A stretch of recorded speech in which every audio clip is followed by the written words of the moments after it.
I'm a big fan of this question. I really like general like fractions of amounts questions and math challenges. You get nice ones, you get harder ones. This one is definitely in the latter category. Um, Often they're sort of splitting up a triangle or something, which we are doing here, but sticking a rectangle inside it. And we have to prove, at least it tells us what we're aiming for. We have to prove that the rectangle basically occupies a fraction this of the total area. Now, important things are that it's an isosceles triangle, which means that these two angles are equal. Um, and there's a line of symmetry down the middle. So worth adding that on. We're told that the base of the triangle is n times the base of the rectangle, where n is greater than 1. So without less loss of generality, we can actually just say that the rectangle has a base of 1. And then the whole triangle would be n.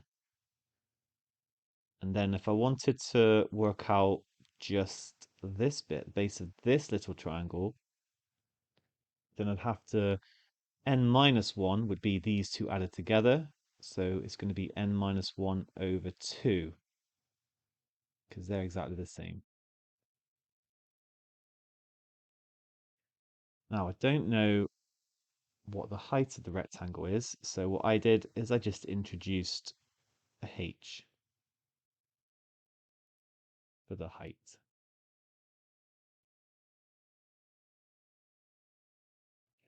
And originally I thought, oh, maybe I need to use isosceles triangles with Pythagoras, but no, that is definitely the wrong track. Um, it's similar triangles that are going to come in here. So I'm going to label these triangles. I'm going to label the top A. This point is B, and this point is C. This is how I did it anyway. And then this can be, I've got C here, so I'll go with D and E here. Right, so let's just get these. I think when you're dealing with similar triangles, it's good to just get your triangles away from the main situation and take a look at them, write any dimensions on you need to. So both of these are right angled. You know what? I've not yet proven they're similar, um, but this is 90 degrees. So if this is x, then this is 90 minus x. This is 90.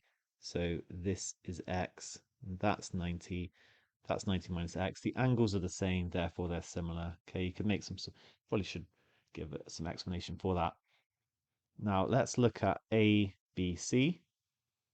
And note it is like, I'm just looking, B is this bit here. It's not like the whole isosceles triangle, it's half of it.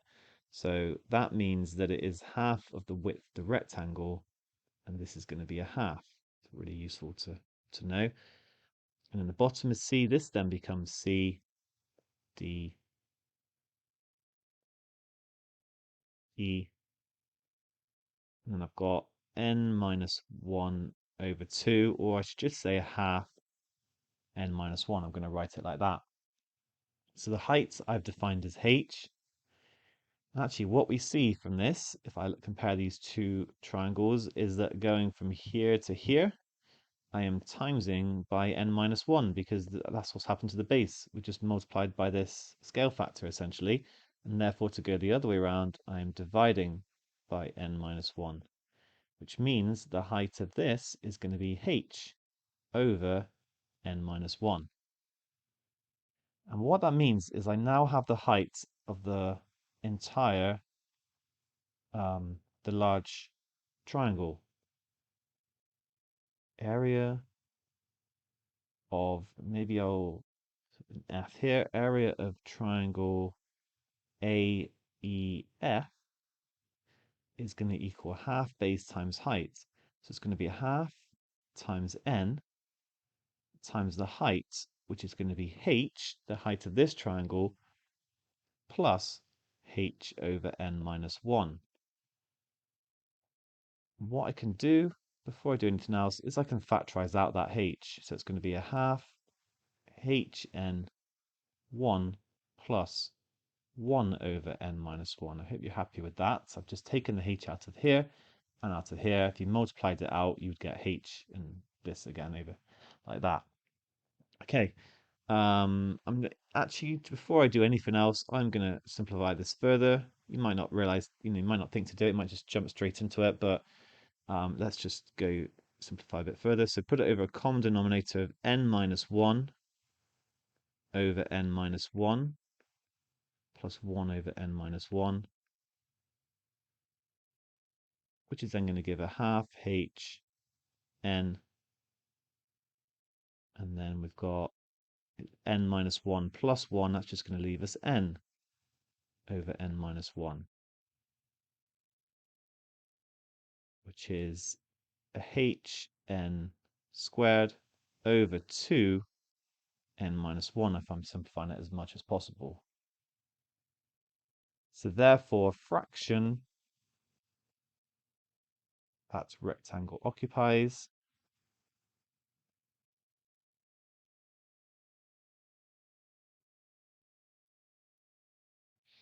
is going to be the area of the rectangle, which is just h times 1, so it's just h, divided by this thing that we found that we've simplified. Now you can, it's probably easiest to actually use the dividing sign and then keep, change, flip. Okay, you might be able to realize that you had to do that without me writing it like that. But anyway, so it's h times 2 over n minus 1 over hn squared. So the h's cancel. Now we're going to multiply it out. So 2n minus 2 over n squared. I can separate the fraction 2n over n squared minus 2 over n squared becomes 2 over n minus 2 over n squared, which is what we needed. So I think the official answers do it slightly differently. I don't feel like I've done any maths that if you're kind of doing this challenge you wouldn't have encountered. Yes, I dealt with some algebraic fractions and all that sort of stuff. But anyway, by hopefully me going through it has it's made sense. So so yeah, good, really good question, gotta say. It's nice that they said to prove that it's this. That's a bit of a helping hand, but it shows us, we still have to do quite a lot to get there. Similar triangles is the main thing. Well done if you managed to get this.